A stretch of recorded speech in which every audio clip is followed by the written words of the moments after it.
Bonjour, bonjour, and welcome to this evening's session. Today we are talking about the glory of stress and anxiety and all those things that make you want to pull your hair out.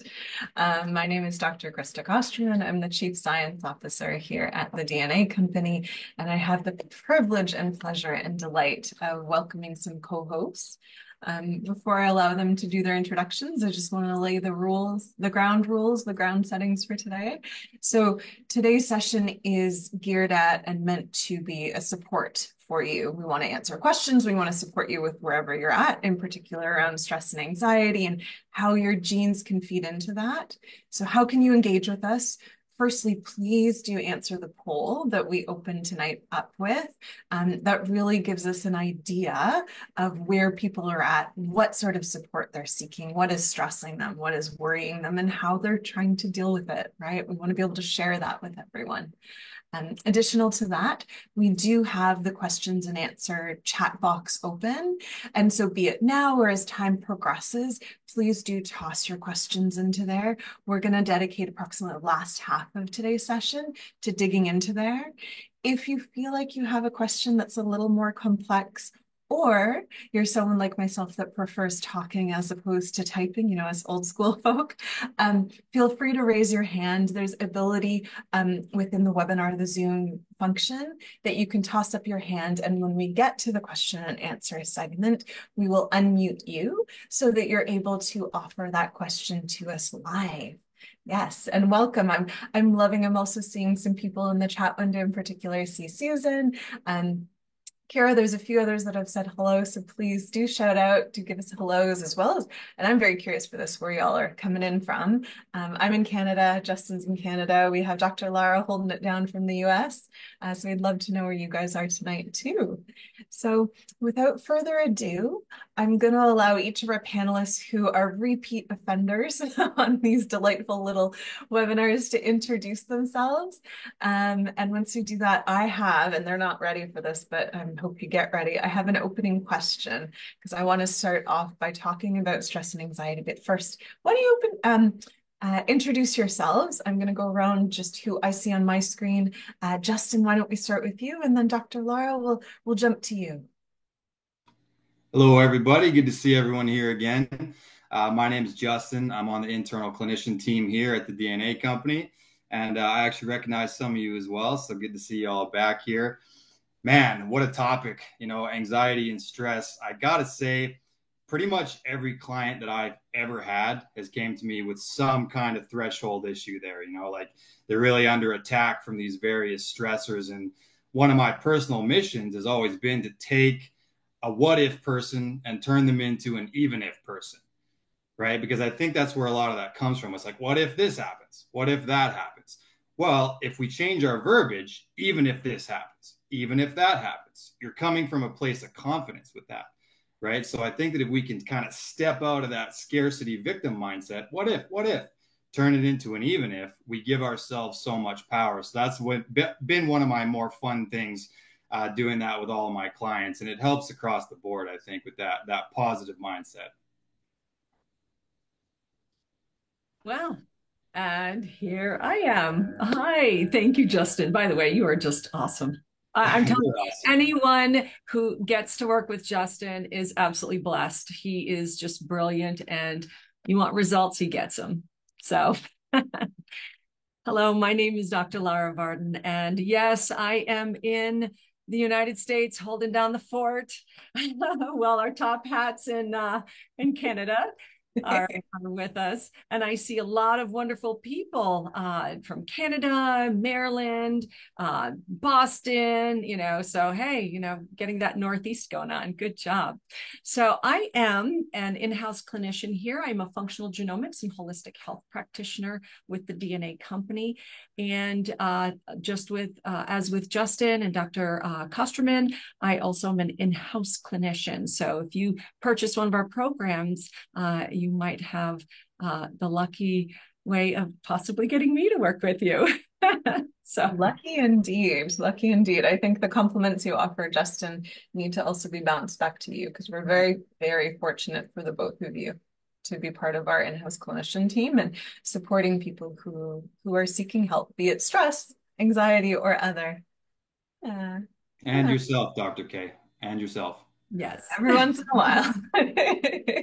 All right. So first of all, I love that Laura shouted out North America. We have a few people in from the UK and Hawaii, which I guess is technically America, but y'all are kind of segmented into the ocean, which is just magical to me. So welcome to those who are coming in from abroad too. Um, as I ask this first question of both Justin and Dr. Lara, this will be the last call to answer that poll. We'll pull up poll results. For those who aren't familiar, I have two delightful cats that manage as well as offer me stress and anxiety. This one's Napita. She's angry. Her sister's on a diet, which means she's on a diet. So you'll probably see her a little bit this evening. So, opening question in the midst of my cat's angst. Justin, Lara, in the poll, we asked people firstly, how do you deal with stress? Right. And let's offer the humanity here, and that sometimes we deal with stress in productive ways, and sometimes we deal with it in counterproductive ways. I wonder if you guys could share, dig a little bit into your own experience of stress. Firstly, what's one of the more productive ways that you tend to deal it? What's one of your favorite productive ways? As well as, when you're stressed and you're maybe not being as productive about it, maybe avoiding it, what's that avoidance tactic that you have? I'll let you, either of you, answer first. I see Justin nodding. Maybe he can think of his first. So I'll go to you and then Dr. Lara. I'll answer too. Don't worry. I'm not shoving this on you and not answering myself. Yeah, I think it's really important to understand that stress is kind of a mandatory component of the human experience, right? Like if I was to make an equation, a chemical equation for success and what it takes to be a successful person, I believe that stress is one of those compounds in that chemical reaction, right? And if we reduce one of those compounds, it actually doesn't work, right? So I always try to take certain things and apply a positive connotation to them. Stress can mean working out. Stress can mean, good things, right? We talk about hormetic stress. It's just that chronic stress can tend to lead us down some bad pathways. And nowadays we're being bombarded in so many different realms, right? I mean, we've got the stress of toxins, we've got the stress of the internet and Wi-Fi and, artificial light and all these different things. So I would say stress, first we need to identify what it is and try to put a positive light on it if we can. Understand that stress, however, will amplify any condition that you may have. You may have, let's pick one. You have MS. If you're really stressed about having MS, you're actually going to amplify that. You're going to compound the problem. Conflict avoided is conflict multiplied, right? So we want to make sure that we're addressing it head on. I usually kind of go towards the hormetic stressors, funny enough, to counteract the external stressors. So the more stressed I am, that's when I double down on the disciplines. Discipline is a superpower, right? So I tend to take it out on the weights. I tend to take it out on the punching bag, those kinds of things, because it's very easy to also escape and be an escape artist with, let's say, alcohol, Netflix, whatever it is. So I try to always identify when I'm compounding the problem with my input and how am I going to help it. If I do that, you're actually making it worse. So positive outlets, I think, are definitely my main go-to with that. What about you, Dr. Laura? Well, I'll tell you, I love the way you really shift that perspective, the mindset, because really that's where it lies. When we're talking about stress and it dips into fears and frustrations, it can be as easy as flipping the switch of your brain, of the way that, of your perspective, the way that you are looking at the situation. There's a wonderful book by Carol Dweck called Mindset, The New Psychology of Success, really explaining the importance of having a growth mindset rather than a fixed one. It's just beautiful because it's really, taking a step outside of the situation and looking at it with different eyes. And so for things that I personally do, when I start getting stressed and I start, feeling the pressure, I love to get out in nature. I want to go for a walk with my dogs, just just get out and just hear the sounds of the birds and the chipmunks and the smells. It's beautiful. And I see that, someone else had said about getting out in the garden, really connecting with the earth, because that also helps with grounding, all those electrons and building up. It releases that, and it allows that openness. Some other things that go along with like walking and that movement is part of the stress actually is your nervous system. It's like overactive. And I don't know if any of you, and I'd love to hear if this is true, when you get mad, upset, frustrated, do you go and clean your house? Start cleaning stuff. I'll tell you, you know that I may be really stressed if I have a spotless house. Or if I know company's coming over and I have about a day to do it. So that's itself. But we need to get this energy released. Yeah. And a lot of people will tend to have that movement, like Justin, you had said about the exercise, So I love that your negative way of dealing with stress is actually also very productive and helpful. Oh no, I got some other negative ones, like visiting the kitchen a little too often. Hey, food's comforting, and I get it, right? Like, I mean, I'm not sure if that's in your genes, but in my genes, it says that one of the way that I will deal with stress is reach for the goodies. And I noticed that in myself. I think in regards to kind of the more negative side of things, I tend to be much more of an overthinker. I can tell I'm stressing if I'm coming up with ridiculous scenarios in my head. And to me, that's almost a reflection point of, hey, there's stress that you're not currently aware of because you have 35 different stories running in your head and 35 different outcomes. And in response to that, I think it depends on the what. My drug of choice is music. And so if I have the opportunity, I will go out and find some spectacular music and dance or listen or just kind of get lost in that, gain some perspective. But when that's not available to me, I like you, Dr. Miller, I love to get out for a walk and kind of get my hands and feet dirty and just remember that I'm not part of a concrete jungle all the time, that there's something bigger outside. Yeah, I like that. So I wonder if we can, if the powers that be, if you can toss up the polls that we have, I'll very quickly share with people the responses to that so that as we continue this conversation around how do we support and appreciate stress and anxiety in our world, we can ground ourselves with you guys here. So when we're asking the question of how stressed are you on that scale of 1 to 5, a majority of you are putting yourselves at the 3 to 4 perspective.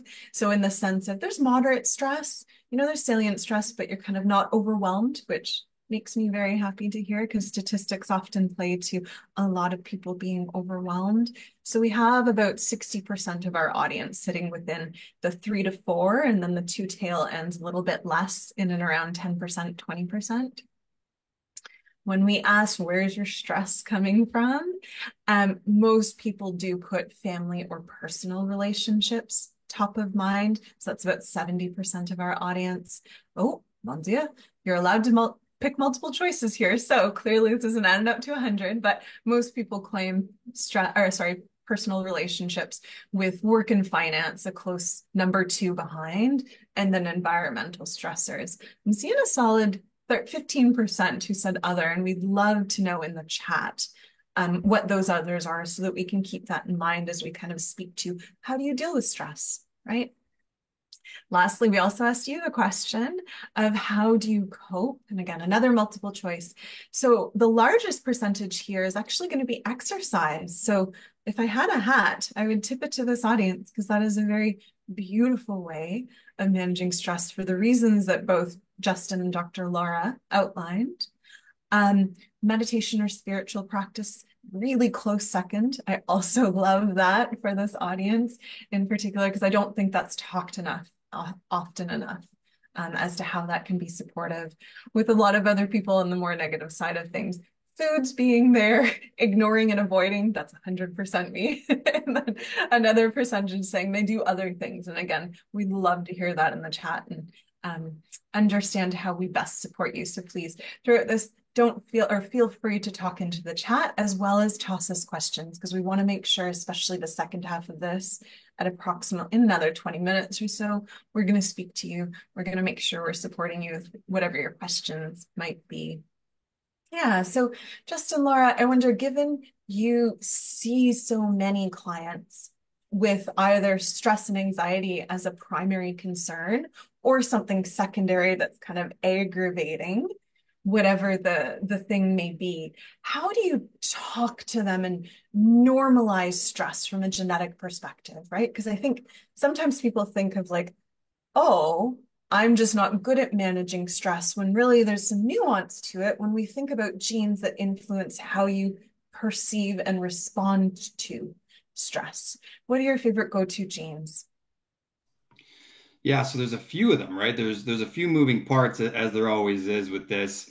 And I think it's important to remember that energy can't be created or destroyed. It can only change forms, right? So I always talk about it as far as like, you've got this, let's say, anxious energy, this stressed energy, and it's like water behind a dam. If you direct it through the turbines, it'll power the city, or it can overwhelm the dam and destroy the city. It's the same energy, it just needs to be channeled properly. So some people are going to have more of a genetic propensity for having a heck of a lot of that energy, and it can be destructive or constructive depending on how we take it. So I will usually go right to the mood and behavior profile, right? Because serotonin is going to play a role there with the 5-HTTLPR gene. Let's say you're dysregulated there, you have an S allele, you're going to be pretty predisposed to having more of that stressed energy, I would say. I really do think that also the noradrenaline receptor is totally relevant there, because as you alluded to, Dr. K, that making a mountain out of a molehill thing, right? That 9,000 different narratives, and you're like grasping and you're trying to find them and unify everything. So I always look there. If you're dysregulated for a couple of these things, it's definitely going to amplify that in yourself. Then I talk about gut health. I don't think that it gets talked about enough, because a lot of our neurotransmitters are made in that gut. So if you look in your detox section, you have a gene called GSTM1. If you have 0 copies, or if you have 2 copies, it's also going to amplify that propensity. So gut health, the exercise section matters, and then the mood and behavior section definitely is applicable there as well. I love that I asked for a few and Justin's like, all of them. Dr. Laura, what are your few and or all of them? Well, honestly, there isn't all of them, and he stole this beautiful thunder. Because yes, yes, and yes.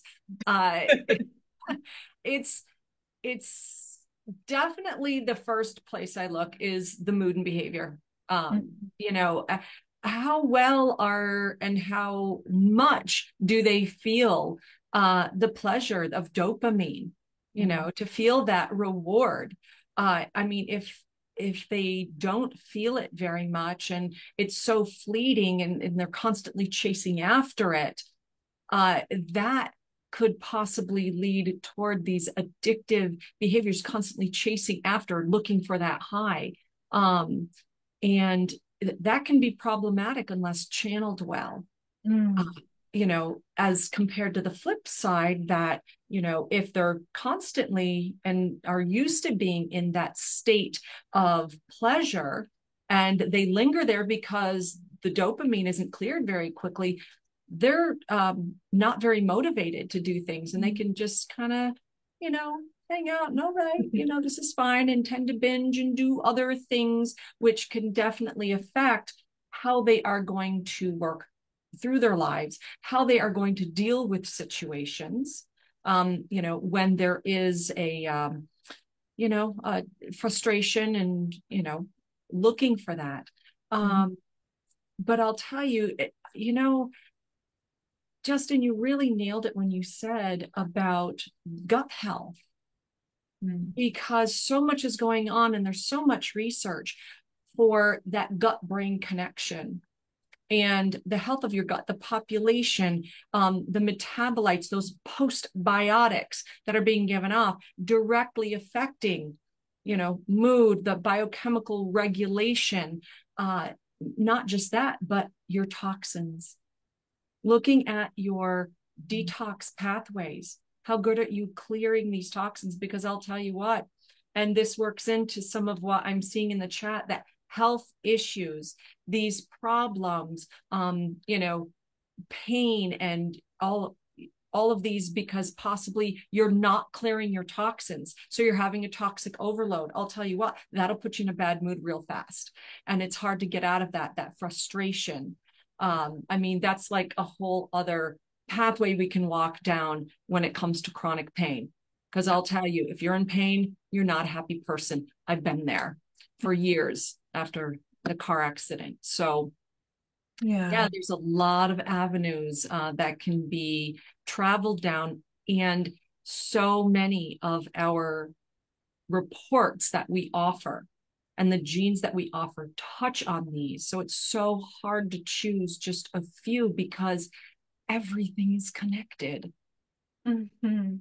I think you raise a really beautiful point. I think one of the first things I do when I see someone and their primary concern sits with anxiety and stress management, it's really diving into that differential diagnosis is what the fancy term for it, but really asking the question of, is it truly anxiety or is it something else? And anxiety is a symptom of that something else. And I think understanding that is really important, because all the meditation, all the stress relief, all the exercise in the world is not going to correct for if it's something other than truly anxiety, right? And I think there is a beautiful wealth of knowledge that's really helping us to understand, from the gut, from inflammation, from pain, whatever it might be, that anxiety is multifactorial often. Yeah. So I love that you guys brought that up. Yeah. Yeah. And I think anxiety too has a lot to do with when you kind of bring yourself out of the current moment. It's like if you're really grounded and you're in the present, you're usually actually pretty okay, right? Mm-hmm. But when we live in the past, that's, you could argue, depression. And when we live in the future, you could argue that that's anxiety. So I think a lot of it has to do with kind of unifying all those narratives like we talk about and bringing yourself back into that current moment and being like, well, I do have a roof. I do have oxygen in my lungs. Like we're doing pretty well, a lot of us in the Western world, you know what I mean? So I think it's like when your brain goes a little bit faster than your actual circumstance, you really start to get back into the clouds, and it tends to amplify that. So if you can kind of go and get right back into that current moment, it does help to fix a lot of that. With me anyways, that's been one of my tactics. I find go ahead, and then I have a thought after this. I love how you brought up, that gratitude as far as, looking at seeing what you have now. I've got food, in the fridge. I have a roof over my head. I have all of these things. And really, when you have gratitude and you are grateful about things, it's hard to be anxious and frustrated and angry. It's like at the same time. This is why a gratitude practice is so essential. Really, delving into that.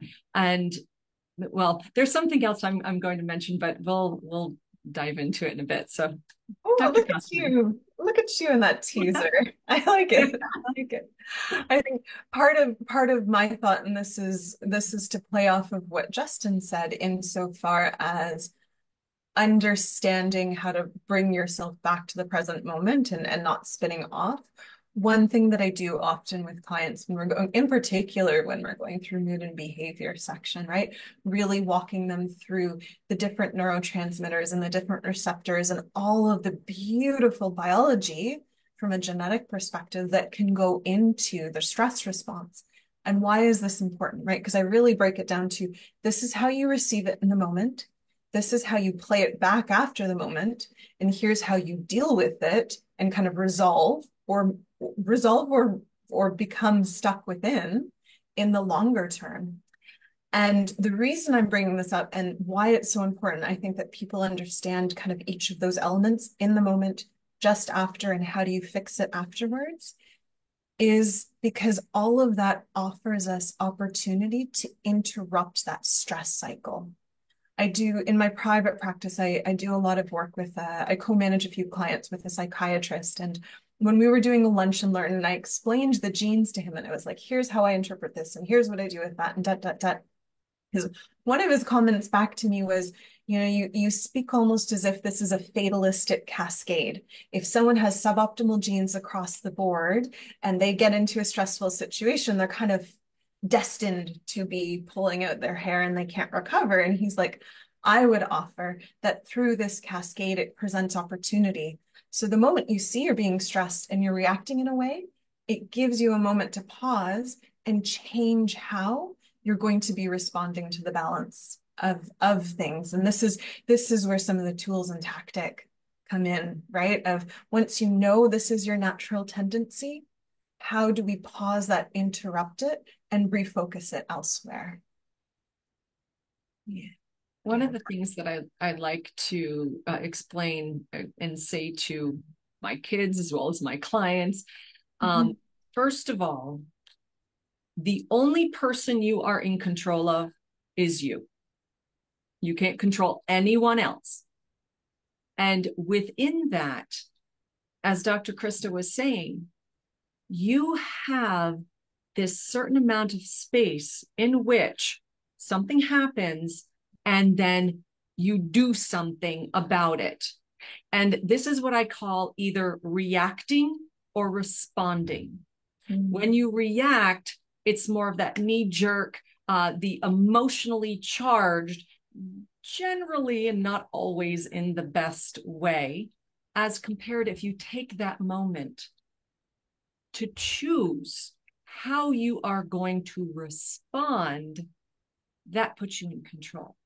That gives you that control over you, the control over the situation, and working into something Justin had said early on, it allows you to be in charge of what is going on around you, that you can decide no matter what happens, you are going to behave or to be a certain way. So is that not if, but as, or what was that again? It was what if to even if. There you go. What if to even if. I love that. So because it puts you in the driver's seat. Yeah, I'm reminded of a previous analogy that I'd made on one of the webinars that we did about, and this is ridiculous. I'm a child of the 90s, so perhaps that's where this comes from. I was raised playing video games and things. But I actually zoom way out on my life. I try to take that 10,000 foot view. And it's exactly what you said, Dr. Varden, about I control Jay Harris. You know, his energy, his thoughts, and his actions are the only things that are under my control. This narrative is just kind of taking place around this avatar that I have control over. Right. So it's like, it's amazing that people will play video games and just put all this time and effort into strengthening a fictional character. Meanwhile, your life is the ultimate video game. You get to really do it, so I try to look at my life like that. It's a video game, and the narrative is going to evolve around him, but I still only control him. It could go crazy and the plot could thicken, often does, but I control this avatar, this Jay Harris character that I've been given. Because I am not a human being having a spiritual experience. I'm a spiritual being having a human experience, right? Jay Harris is temporary. He's going to be gone one day. But right now, I control him, and he's all I control. So control that person, and that really helps a ton with the anxiety factor. Yeah. Oh, I like that. Going on a bit of a hero's journey to a certain extent, right? Removing yourself and appreciating, if I was to play this out in a fairy tale way, what are the moves that this hero would make in the moment? Yeah. And I wonder before, we start jumping into questions and answers, I wonder if we can speak a little bit to the role of community in stress and anxiety. And I'll take this from two different perspectives, right? Because I would imagine, I would empathize there's going to be people in the crowd tonight who are sitting there and being like, I don't think I can think my way out of what's going on right now. I don't know if I have the capacity and the ability to kind of step out of it or employ these techniques. And so to me, the thought there is community in regards to practitioner, as well as I also think to the immense amount of research that's out there that speaks to community, friends, family, colleagues, coworkers, any permutation thereof being a support system to naturally de-escalate and decrease stress and anxiety. So I wonder between as people who see people with stress and anxiety, at what point do you counsel them to further medical help and kind of the community of healthcare providers compared to, leaning on a larger community, not being isolated in this kind of spinning wheels of it all. Well, I This, can this jump in and call, sorry, go ahead, Dr. Laura.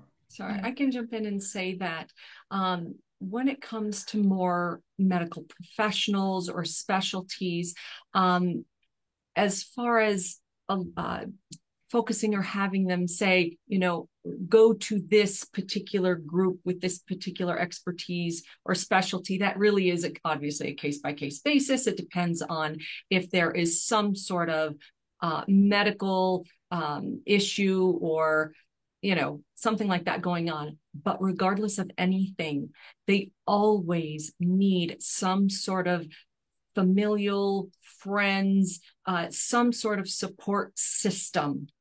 Actually, really interesting. The longest running longevity study is actually done by Harvard University, and it's been going on for over 8 decades. They really talked about, and we're looking at what makes people live so long. What are those, that magical thing that helps them? Is it their diet? Is it, oh, they're walking all the time? Is it all this? Guess what it was? Communication and having good, strong relationships. Mm-hmm. That was the number one thing. Absolutely incredible. Actually, the current doctor, Dr. Robert Waldinger, is actually head of that study, has been for many years. Great information, if you're ever interested in to look into that. I mean, just the fact of having your close relationships, think to yourself, and I want you all to think about this right now. If it were the middle of the night and something, really distressing happened to you, how many people could you call that would pick up the phone and help you? I'm hoping that every single one of you can say at least one person. Okay. But this is really important. We are social creatures. Mm-hmm. We need community. Yes, we do need some alone time sometimes, but we are not meant, to be living on an island by ourselves. So, and remember that relationships are not, don't take them for granted. Take them as granted. Work, they are work. You have to put work into your relationships, cultivate them. You don't need a lot. You need some, but very strong.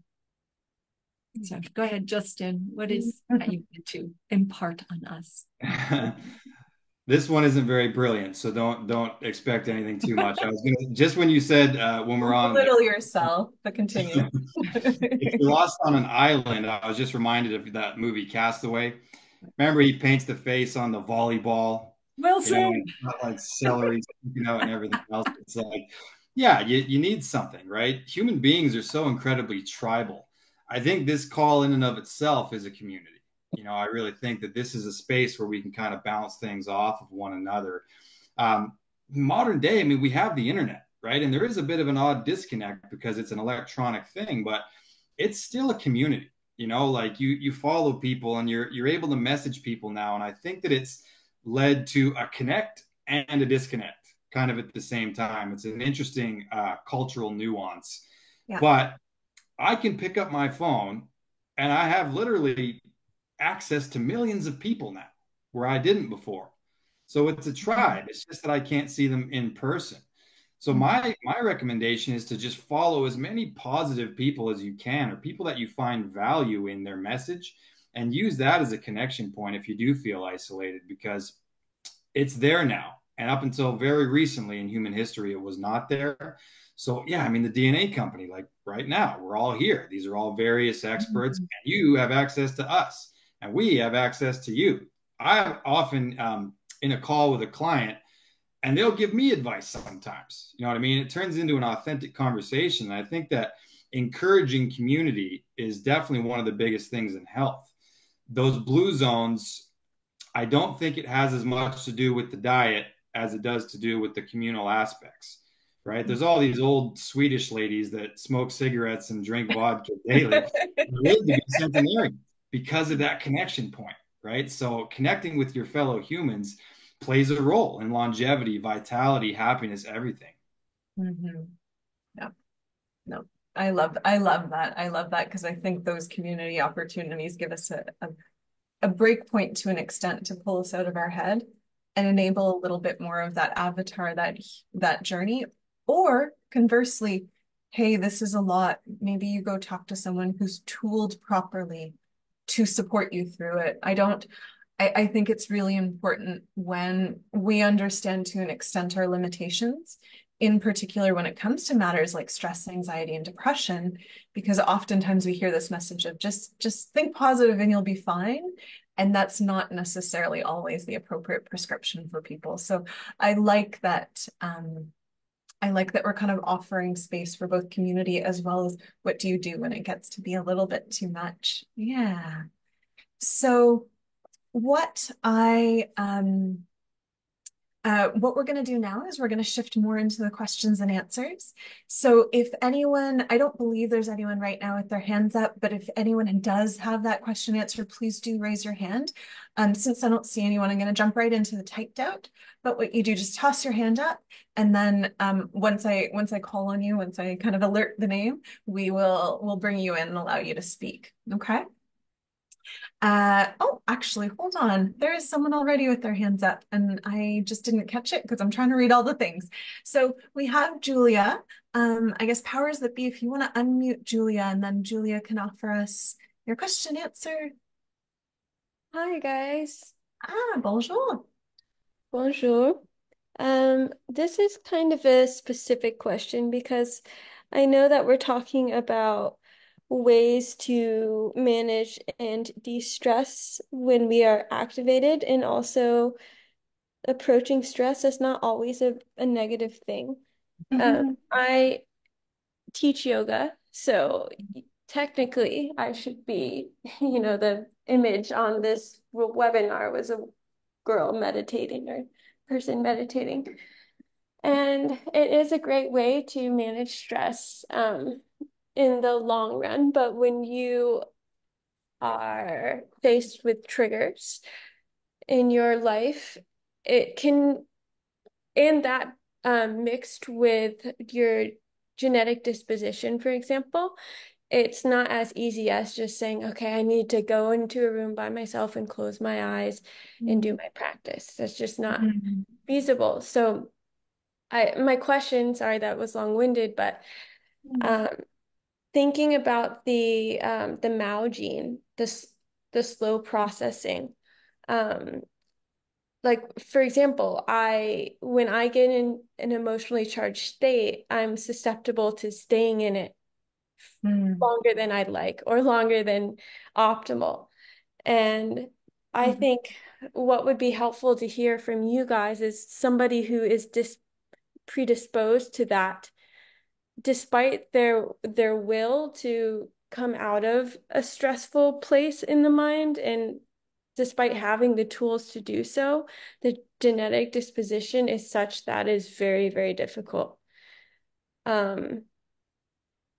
What do you say to that kind of person? Yeah. Yeah. What would you say to to that kind of person or to me. Yeah, thank you. Right.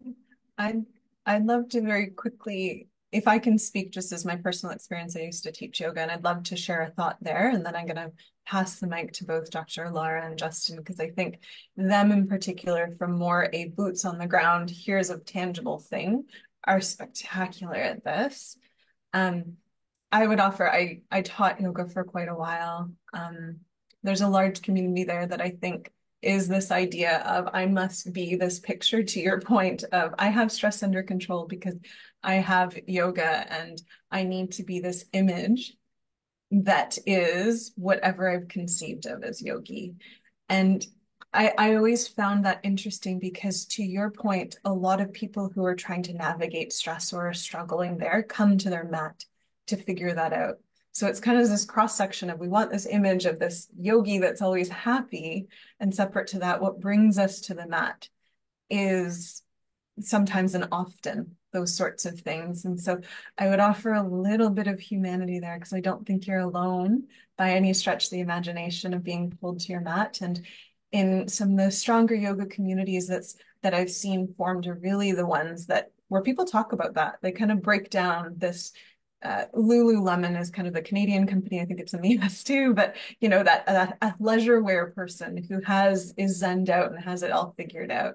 And I would offer sometimes, for me in particular, sometimes on a mat makes things worse because it highlights some of that stress. So now, I just to kind of break down and normalize that, I think it's very common and often that people struggle with this who practice yoga. I'd love to toss it over to Dr. Lara, to Justin. What are your thoughts on the very practical tips of, on and off the mat? Well, I would say that there's a reason why you're getting triggered. And this is where you can have some introspection. Obviously, this doesn't help like right in the moment. This is work that will need to be done before the moments come. And let's work through that vein, and then I'll give some more immediate things. Really finding out, what are your triggers? What is it that makes you upset? Are these recurring themes? And then thinking, why? Why am I getting upset about this? How can I navigate this so I'm in control of me and I am not giving over my agency of emotion to someone else or to a situation? And this does take a lot of personal work. There is a beautiful book on ways to start thinking about this and past relationships and how that works. It's called The Tools by Dr. Barry Michaels and Phil Stutz. It's really fantastic to really give you back that agency, that power of not having these external situations, people trigger you as easily or have you be so profoundly affected to be so incredibly stressed. And it also, the amount of being empowered to know your genes, which obviously you've had your DNA done, you're aware of the COMP, the MAO, your ADRA2B, and how that works. Well, knowing that helps you to realize going, okay, this is the way that my body is working. So am I going to be victim to it, or am I going to be the captain of the ship and say, okay, I realize this, but I'm going to implement tools to not have it overcome me as much. So that being said, okay, in the moment, stressed out, frustrated, you can't really do, the yoga or doing some of the things that you would normally do. First of all, when you are stressed or anxious, you are in a sympathetic state.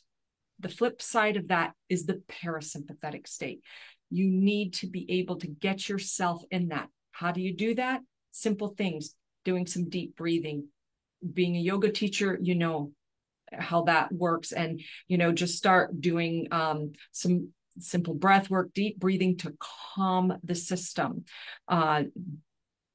Doing like a gargling or humming also helps to trigger the vagus nerve for that parasympathetic state. There are other aspects to that. If you want to get into some of the biohacking tools, it's by Hoolist, V-Relief by Hoolist. It's this frequency thing. It's just a handheld. You actually put it on the nerve, the vagus nerve right here next to the carotid artery, and it actually will pulse in such a way to trigger that vagus nerve to calm you. I mean, like within a minute or so, help. So that way you can focus and function. There's also simple things. If you don't have that on hand, doing tapping techniques, emotional freedom techniques, anything to help calm the system. So those are my initial things, but you really need to look inward and do the work, the internal work, looking at past traumas. The issues are in the tissues, and they need to be dealt with, recognized. Thank your body and your brain for protecting you. That is a form of protection of past traumas, but you want to get over that. It's not serving you anymore. So it's working through that, but that does take time, but it's time worth well spent. Justin, any thoughts to add? Man, yeah. So it's interesting that you mentioned like with that vagal nerve stimulator that it operates on frequency. Because both Tesla and Einstein agree, not that they met each other, but they have the same concept about everything being based on frequency. And there's actually a thing called the frequency chart. You can pull it up, and it's like gratitude is way at the top, and way at the bottom, like the lowest vibing you can possibly be is like jealousy and guilt. Those are really low frequency emotions. So I've always found that it's about raising your frequency and finding ways to do that, remembering that your frequency is what you frequently see, right? So the last of the fundamental human freedoms is your right, inalienable right, to choose your mindset regardless of what faces you. I'm a big fan of this gentleman named Jocko Willink. He's this big Navy SEAL dude, black belt. He has a video on YouTube simply called Good. Look that up, Jocko Willink, Good. And he talks all about how if you can say that word good, and understand that when things attack you, it's going to level you up in the corresponding area, right? If something's happening to me, like let's say, God forbid, I break my leg or something like that, I can sit there and stew on it and let it drop my frequency. Or I can say, good, I'm about to have the biggest arms in friggin' British Columbia, right? Because I'm able to take that and train what I still have. It's the same event that took place, but my power is given to me by saying, good, I'm going to work on this now. Good, I'm going to evolve in this way. It's a simple mindset tactic. It's simple, but it's not easy. Like Dr. Varden said, it's going to take some internal work to make this your actual default setting. But I've actually like practiced this in my day to day. Good, good, good. If everything that comes at me is good because I've labeled it as good, it has way less power to hurt me, right? So your colleagues, whoever may be coming at you and trying to lower your frequency, remember that they're coming from that frequency themselves.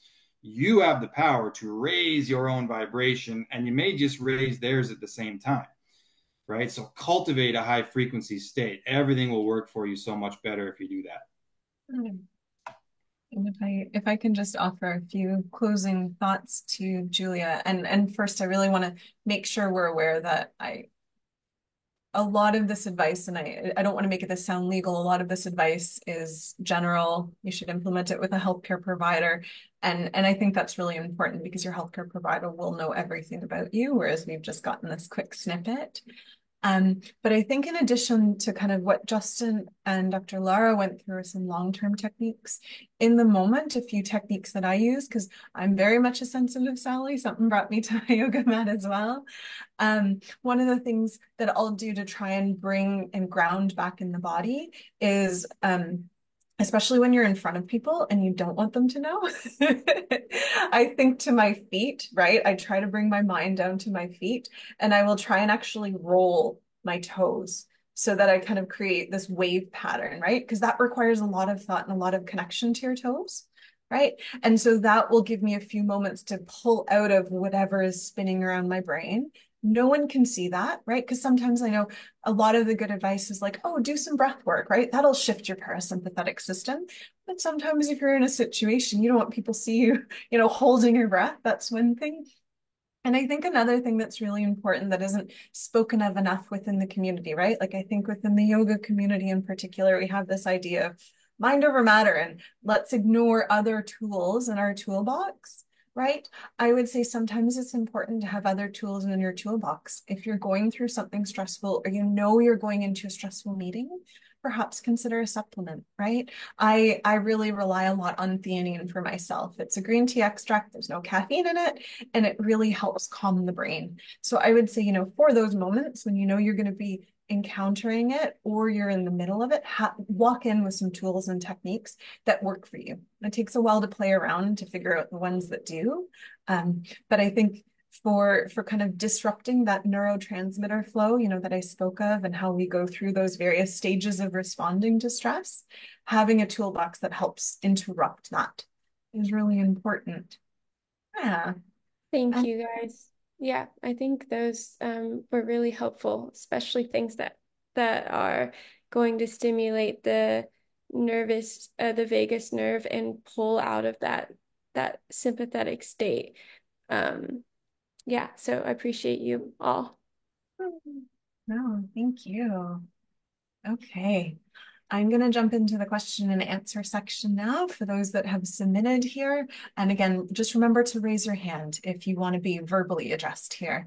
So our first question from Kyra, I hope I got your name right. Kyra, she's asking, are there certain DNA test markings that outline a person's character towards anxiety and stress? The answer is yes, but I'll let our illustrious colleagues here dive into the which. And furthermore, has the DNA company measured stress ranges in persons of certain ethnic or genetic makeups? So we'll speak to that in a second too. Yeah. Lara, Justin, I know we kind of have talked about some of the highlight genes. Do you maybe want to pick your top three and offer those in regards to how they influence stress? Go ahead, Dr. Laura. I stole all of them last time, so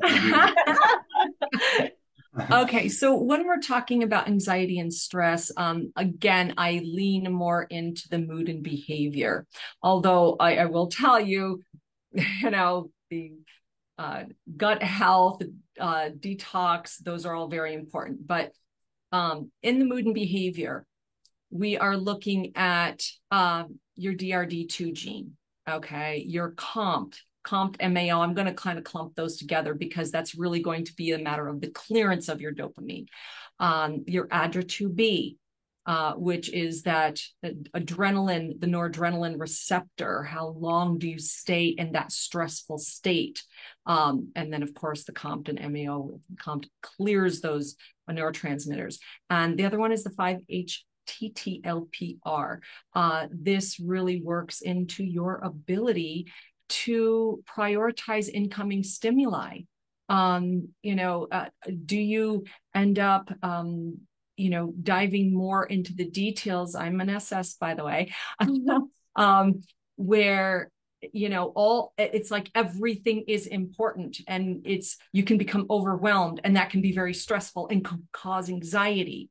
So yeah, those would be the top ones that I would look at because they can also work into the burnout aspect. They can work out into the irritation. Of course, can't forget about BDNF. That's my favorite for this section, to be honest. Yeah. Yeah, I mean, it's so important because are you one that would tend to ruminate about something, that your head starts spinning, you start reading more into a conversation, a comment, a text, this, which can obviously increase anxiety because, as Justin was saying before, we are in a world of internet and virtual communication. You don't get the verbal conversation, the tonalities, the inflections of the voice, because I don't know if you've ever heard, like, having one phrase, all the same words, but the way that it is said changes the meaning totally. So, if you are dysregulated and you're BDNF, you could read into that incorrectly and then just take it on this whole story in your mind that doesn't really exist. And that obviously can cause more anxiety and stress. So these are the types of genes that we look at, and not just each individual player, but each of these players looking at the entire team. How do they play together? And really that is one of the beautiful things when you come to see us, when we do the interpretation, that we can look at these and that piece of the puzzle, as well as you sitting in front of us, telling your story, us listening to you, validating your experiences, because they are important. They make up who you are, not just your genes. It's everything about you. And it's synthesizing that information. So then we can turn around and say, okay, here's some tools to help. These are the things that you can do to help you on your journey. Yeah, I love that. And I think you spoke quite elegantly to a lot of this being a one-on-one element, right? Every person has unique genes coupled with unique experience. So when you ask the question of, have we formally studied? We have formally studied in a case study sense, right? We document all the people that we see and engage with, and we share a lot of that learning and understanding, because no two people are the same. And I think as research progresses in the medical space, we're going to learn to be more and more exacting, as opposed to these people are that way and these people are that way based on like one questionnaire, right? So while there isn't per se formal kind of large RCTs published by us, we have a lot of case studies and a lot of collaborations that look at, I saw this person with this makeup and this life experience, and here's what I did. Separately, here's a different way that I approached it based on life experience, based on genes. Yeah. And I think to your point where you asked, does ethnicity, et cetera, play into that? Absolutely, because that often will found cultural practices. And that is a huge element in how you navigate, perceive, experience stress. That's part of, as Dr. Lara said, that story that forms and founds the genes. Yeah, so I hope that was a happy little answer. Let's see. The next question I have here, and I adore this question because it's something I focus a little bit in my private practice on. Renee, hope I'm saying that right, asks, can you address the role of trauma in anxiety and stress? I have so many answers. Does anyone want to jump on this, or can I give it a go first? Oh, please. Yes, we want to hear from you. Yeah, love to hear it. So I think when we talk around stress, right, or sorry, trauma, there's kind of this new concept of like trauma with a big T, trauma with a little t, right? As well as this awareness, especially if it happens within those developmental years, it's kind of all big T, right? We're all very sensitive in those years and very aware of, oh, my mom didn't do this and that hurt, or kind of in the larger sense of maybe I was experiencing more, and, so those foundational years, that tends to very much predicate future, right? That said, we know as an adult, if something traumatic happens to us, that will also imprint. From a genetic perspective, i.e., if I look at someone's genes, can I tell if someone's going to be a bit more sensitive to stress or not? The answer is yes. The two that I will largely focus on, the first one is going to be add your 2B. So for this, we look at the gene and we really say, when you are experiencing stress, when there's that rush of all the stress hormones, how deeply is that being ingrained in the brain? The more sensitive you are to noradrenaline or some of those hormones that come out, the more it is going to be imprinted in your brain. And I mean this very literally. The longer and more sensitive you are to those chemicals in your brain, the pathways that are carved, in particular into the amygdala, a part of memory and feeling and experience within the brain, the stronger those pathways are going to be. So the more salient the memory is going to be. Okay. So if you have someone with an optimal presentation there compared to someone with a suboptimal presentation, and they both experience the same event, the person with the suboptimal presentation is going to have a more salient memory, as well as a memory that is more easily triggered. Meaning, if you were wearing a purple sweater, let's say when that happened, and you see a purple sweater and you're sensitive, that purple sweater will be more triggering to the person who's suboptimal compared to the person who's not, right? And again, there's different gradations here. There's all these exceptions to the rule. And I think the second thing that's also really important when we think about this is, and Dr. Lara referenced this, is BDNF, okay? People with suboptimal BDNF, by themselves, what will happen is they kind of like, if they're triggered onto a thought, and it could be a benign thought, right? Like, oh, I'm concerned about money, or oh, I'm concerned about a presentation tomorrow. They'll start spinning over that thought. People with poor BDNF really struggle to kind of pull back from that. So one of the more suboptimal combinations, I guess, in particular, when we talk about how much is trauma and stress going to impact a person, very much sits with what are those two combinations? How deeply is that ingrained is that memory in you? How sensitive, how much can it be triggered? And separately, are you someone that's able to let it go? So suboptimal presentations in both those spaces does not mean you're doomed to be traumatized and triggered forever. It does mean you're going to have to put a little bit more energy and effort into managing that, in particular if you kind of have a big T trauma, be it in your childhood or adulthood. That was my answer there, guys, because I value the collective brain because you guys always pick up on things that I miss. Anything that you'd want to add to that? Yeah, just one gem for you on that one because I like to say that your trauma is a prerequisite to your life's purpose. Oftentimes, like how many times has someone gone through some sort of traumatic event and ended up being some brilliant counselor, let's say, for somebody else who experienced the same problems. It's what you do with it, just like anything. So as we learn our lessons, we emerge with answers. You come out on the other side of it with answers that you can now gift to other people. So I do think that to an extent, I like to look at it like all of the experiences of life are designed by Providence to trigger us into particular areas of growth.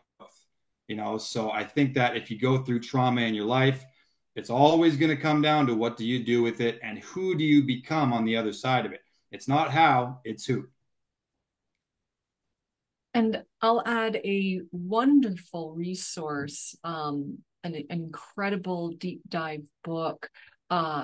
It's called The Body Keeps the Score by Dr. Bessel van der Kolk.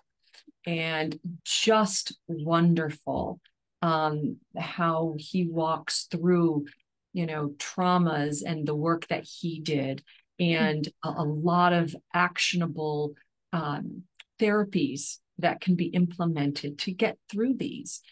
So it's called The Body Keeps the Score. I love that you brought that up. I usually bring him up in parallel to Gabor Mate, who's quite beautiful, even to Justin's point, right? A lot of times it's people's relationship with trauma that will dictate that. And those that are most successful in overcoming childhood or other sorts of traumas are the ones that are able to shift their relationship with it, right? And knowing your genes might make you more susceptible to that trauma, but also gives you an ability to further develop that shifted relationship with the trauma. So thank you for bringing that book. I'm delighted. And it offers, for those who are looking for practical tips and tools, at the end of it, it offers a lot of good stuff too, right? It kind of gets out of this talk therapy and really supports getting into the body, which is often traumatized in parallel to whatever trauma it might be. All right. Oh, I see some Gabor love out there. I love it. I'm gonna ask if there's the powers that be. Are there any hands up before I move on to the questions in the chat? No, it doesn't look like anybody's got their hands up, so we can keep chipping away at the Q&A. All right. Thank you, voice of God. So the next question I have here is from Carol. Her and her daughters have an MTHFR gene mutation. She's spending a ton of money on supplements, which happens often. Is there a list of supplements which are most effective for stress and depression in light of this gene? I love this question, Carol. Who would like to debunk on the panel here? Lara, Justin, who of you would like to debunk the concept of MTHFR as the sole determiner of everything? I'll give it a go. So MTHFR, right? It's certainly the one that's got the most publicity for whatever reason, possibly because it sounds like an acronym for a not so nice word. But it gets zoomed in on quite a bit, and whether or not you have an allele there that is not so efficient, people talk about it as a determiner of all these different things within your methylation. And the way we look at it is that the methylation cycle is exactly that. It's actually a cycle. So it acts like a relay race. There's all these different genes involved, and each gene takes a substrate or a methyl group, changes it around, passes it on to the next guy. And it's a cycle, right? And it's there to methylate things like neurotransmitters, hormones. Your DNA itself has to be methylated. So MTHFR is actually the first part of that. It's only one part of a whole race, right? So there's many, many downstream things going on there. We talk about the SHMT1 gene, we talk about MTR, MTRR. We also look at something called FUT2, which is a relevant one there as well, because your body needs B12 cobalamin to actually facilitate the methylation cycle. If you're suboptimal for MTHFR, it's only one thing, right? We can actually pick up the slack later on in the relay race, so to speak, via the proper types of supplementation and what have you. So it's not a curse, right? MTHFR is just one part of a much broader picture that we need to look at. Beyond that, the downstream effects of stress and different things, there's a million things we can do about that from a supplement perspective. Like I'm a fan of ashwagandha, rhodiola rosea. Those are great ingredients for dealing with the potential oxidative stress. But I think getting your B vitamins right, which in our reports gets pretty specific, that helps a ton with facilitating that cycle. So don't stress too much, being that stress is our topic today. Don't stress about MTHFR if it's off. And I'm going to add that I know where you're going, and I love it. Not jump for that pill for an ill. And this includes supplements. Use your food. Okay. Actually, some of the great foods that help with MTHFR, the methylation pathway, dark leafy greens. If you are eating good, healthy, whole, real, live foods, that is going to help a tremendous amount. Not just that, sleep. Guys, I'll tell you what, it was actually E.J. Kossman who once said, the best bridge between despair and hope is a good night's sleep. If you are sleeping well, and there's a whole range when it comes to sleeping well, that allows your body to clear the toxins, to do the work, to let the brain, let the brain get the information to process, use the dreams and all of this. That is amazing when it comes to feeling better. Like our grandmothers always used to say, you have a difficult situation, sleep on it, sleep on it. They were right. And there's science behind it. Mm-hmm. Yeah. And I think Dr. Lara touches on a point that I'm very passionate about in regards to just over supplementing, or to an extent being sold on supplements that you don't need. Part of why MTHFR is really popular right now is it was a gene and we could correlate a supplement to it. And so we started really pushing that. And that's not to say it's a bad thing, right? If you are lackluster in your MTHFR, there are instances where sincerely supplementing with methylfolate is going to make a world of difference when it comes to anxiety and stress. But it needs to be assessed in context of other genes, and then also making sure that it makes sense in the larger context of your health and other supplements, right? Because MTHFR is so sexy right now, methylfolate is in everything. And I can tell you, I've seen a lot of people, even a lot, but enough people where part of their anxiety and stress is caused by overdoing it on supplements because they all have methylfolate in there, right? So working with a practitioner to understand your genes, to understand the pills you're taking, because remember, even supplements are pills. You have to be careful, right? Being mindful of that becomes really, really, really important. Because if you're taking too much in, you're kind of starting with a gunky body, which then is not going to lend to a space where you can be at peace within your body. Yeah, so thank you for raising that, Dr. Lara. And I hope we answered your question there. The next question that I see here is from Teresa. So Teresa's asking, any suggestions for extending the dopamine response if genetically predisposed to quickly process that in the brain? So guys, what are your favorite dopamine techniques? Yeah, this is really, really popular topic in particular because there's a specific podcaster that's all about this. What are your favorite dopamine techniques? Oh gosh, I always go to, and this is not a hack. This is not a special supplement. I know that they're available, but I actually equate it to what I always talk about, stacking wins, stacking W's, right? Because you can actually loop productivity and positivity into the accomplishment of daily tasks and give yourself a dopamine reward for that. So I always try to paint it in that context that we've got pleasure, we've got reward, the brain just wants satisfaction. It's the same pathway, but it can be totally constructive or totally destructive. If we get all of our dopamine from something more destructive, obviously that's going to steer you down that bad path. But the brain will get the same satisfaction out of stacking wins, doing positive things. I got my workout done. Boom, W, dopamine spike. I have my healthy meal. I did my gratitude practice. I called my mom. Whatever it is, right? We're giving ourselves positive dopamine spikes via accomplishing things. So I always loop it right back to that stacking W's list. I keep a list, I cross it off, and my dopamine spikes every time I do that. I'm sure Dr. Varden has a few more hack type things to do, but that's the main thing I do. And you're right. And honestly, I work toward looking at what can you do with the least amount of stuff. And really, when you're talking about dopamine, how do you get that, have more dopamine?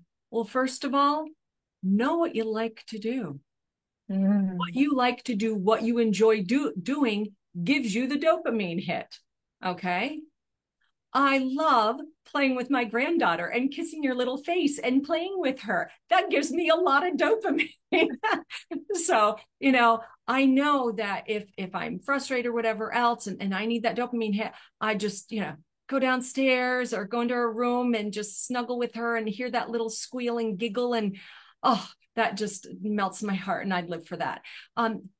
Really know what makes you happy. You'd be surprised at how many people don't know when I ask them, what activities do you enjoy? What do you like doing?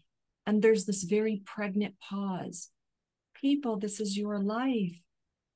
Find something that you enjoy that gives you that dopamine hit. And I'm not talking about going and having a pint of Ben and Jerry's or a nice chocolate bar, even though that does Sometimes.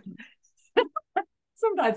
But, doing the things like we talked about at the top of this webinar, that what do you do when you are stressed, anxiety, going for a walk, going in the garden, exercising, those give you the dopamine hits. And actually, I have to give kudos to a couple clients of mine that I had them write up a list of the things that they enjoy doing, both a list that can be done in about 10, 15, basically under a half hour. different activities that they enjoy doing, that they always have something to choose from. And then in another column, things that are more like half day or full day, like going on the sailboat, or, something that would take longer. And they called it their magic menu, that they have these columns. And so they're always working on their magic menu. So if they have something that, is not work, or something that's not that enjoyable, even though you can get the dopamine hit when it's accomplished, but to break it up and do something enjoyable, that's where you can grab into that shorter timed column of happiness from the magic menu. Having these things, but knowing what to choose from. Instead of going to the refrigerator and taking it out on a pint of Ben and Jerry's, then look at your list. Okay, I'm going to do this. Oh, I want to read my favorite book. I've been wanting to, get into this. So I'm going to spend the time and do that. It's finding those activities. That is so important. Find the joy, know the joy, tap into the joy. And to close it out, and I'll be the least popular person here because it's not a favorable piece of advice, but these little guys, in particular social media, but these little guys have quite literally, from a biotech perspective, been engineered to wreak havoc, commandeer, completely usurp your dopamine. They're designed to keep you lost within them. And so there's going to be a large amount of discipline required to shift your behaviors with this. There's a lot of tips online for making sure your phone is just black and white, no color, for time stamping it. There's a lot of really cool apps. There's a Fun Forest app in particular where you can grow forests and see your progress by not engaging with these phones. Really, really, really encourage reevaluating your relationship with these devices. I don't think it's reasonable to say get rid of them. That's just not possible as we become cyborgs. But reevaluate your relationship. Hey, it's my goal one day. Reevaluate your relationship with this, and then figure out how it becomes a complement to your life as opposed to the vector of your life. All right.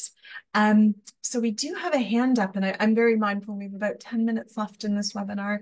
So we're going to speak to that hand, and then I think I'm going to ask the powers that be to close the question and answer so that we can honor the time of everyone here. Tracy, we're going to unmute you. It says Tracy and Jess. So whoever is behind the hand, please speak now. You might have to unmute yourself. If you think you're talking, we can't hear you.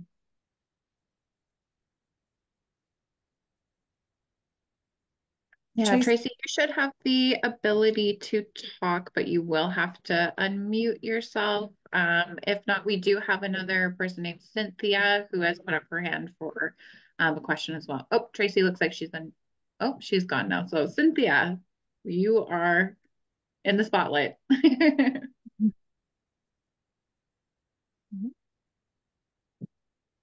Yeah, sorry I put it initially in the other category.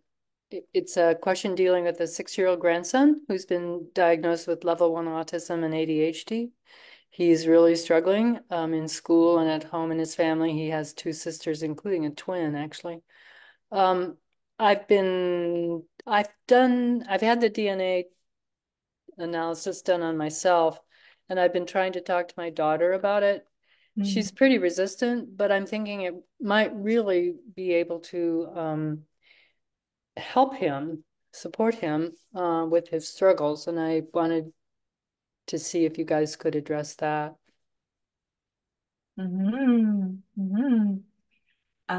Yes, yes.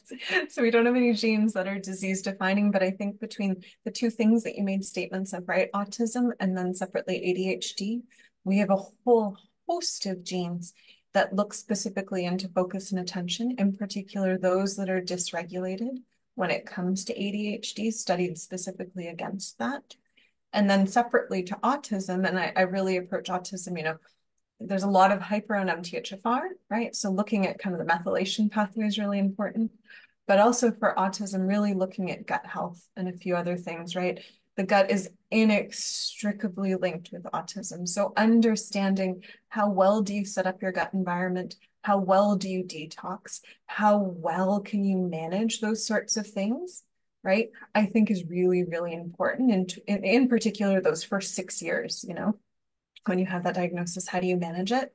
So understanding kind of how the body functions, how the body receives things within the gut, and mitigating for those risks is really important. So I wouldn't even offer there's one or two genes in particular. I would offer for you, your grandson in particular, it would be the whole host of those genes, because it would speak to what's going on from a focus and attention perspective, to what is really making you more susceptible to autism within the body. Justin, Dr. Lara, any other thoughts? Yeah, I would say beyond that, there's also the micronutrient pathways that we look at, right? I think that let's say, we test for 3 different things for vitamin D, for example. If he's like really low in vitamin D, that's going to have an impact on his cognitive function, as well as immune function and these various things. So knowing the genes can help a lot with getting him on the right type of diet, right? Is he a better fat metabolizer or starch metabolizer? Does he not process zinc or vitamin C particularly well?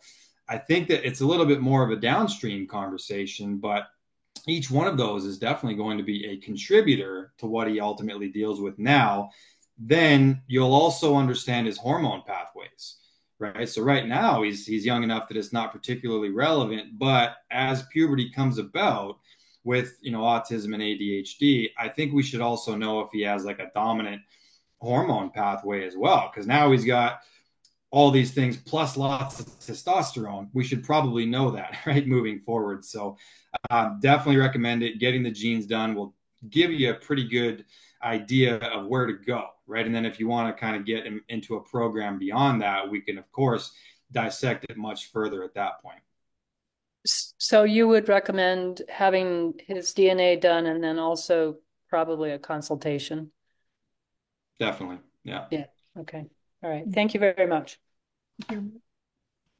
No, and I think too, if it's within means, considering something like a biome test, we have the gut 360 test. So I think understanding current state of gut, assuming it's within means, would be important. Yeah.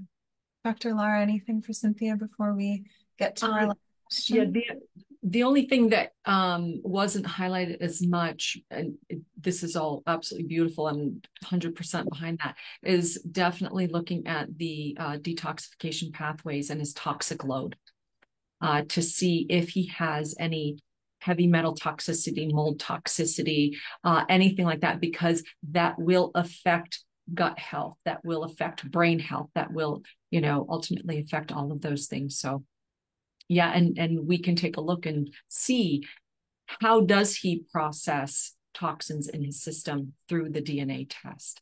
So yeah, I think it would be very advantageous to do so. Yeah. Thank you for thinking so lovingly of your grandson there, Cynthia. Yeah. Cynthia. Beautiful, right? Dr. Lara's on that boat, and I admire that journey for her. It's a beautiful thing to witness. Yeah. All right, our last question of the evening comes from Miss Evelyn. She's asking, do you have any suggestions for ways to pass trauma? So I'm imagining, should there be trauma, any suggestions for how to deal with it? That's how I'm interpreting that question there. Dr. Lara, Justin, why don't we do a bit of a round table? Do you have one preferred? There's many ways. Let's qualify that. What comes top of mind when you hear someone saying, I have this ugly thing, I'm looking for support in getting through it, in particular through a genetic lens, because I think that's a really valuable element there. Yeah, there's a lot of interesting therapies out there these days. And one that I've read some interesting research on is actually scream therapy, right? Which sounds exactly like what it is. Yeah, whether you do it into a pillow or whatever, I think that when you go through trauma, there's this litany of emotions that just kind of keep popping up. You get these rushes of adrenaline or these different things. We're also at the same time pretty suppressed in our expression. You know what I mean? So if you are in a depression, you have to express. That's what kind of brings it out of that dormancy. So yeah, I think things like scream therapy. I also consider exercise in and of itself to be prescriptive because it's a different stimulus to do yoga than it is to go for a run. It's a different stimulus to lift weights than it is to uh, hit the punching bag, right? So I've always found it a pretty useful tool for dealing with emotions because if I'm really angry, the punching bag is a great outlet. If I'm really anxious, weightlifting makes me feel powerful, so that's great there as well.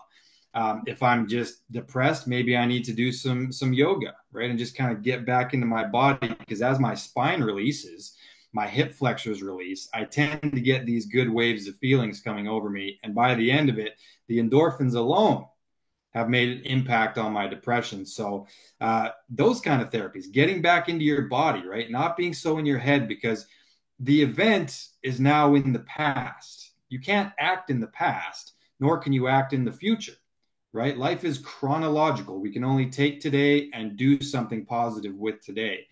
So find those kinds of therapies. Like we said at the beginning of the call, bring yourself back to the moment and then use exercise as your medicine because it truly is. And I'm going to offer a supportive measure with that. And that is looking at, by using your DNA reports, looking at the type of nutrients you need in your body, by looking at your diet nutrition reports to say, okay, where might you need a little extra support because you need to provide your body the nutrients it needs to rebuild, to repair, to make sure your cells, your tissues, your brain is working at optimal capacity so you can deal with all of these things. If you are not giving your body those nutrients, I'll tell you, or you're filling it with sugars and high inflammatory seed oils and all this other stuff, it's going to be harder to keep a calm, perspective to be able to sit and do the work necessary. So it's like, let's get the terrain cleaned up.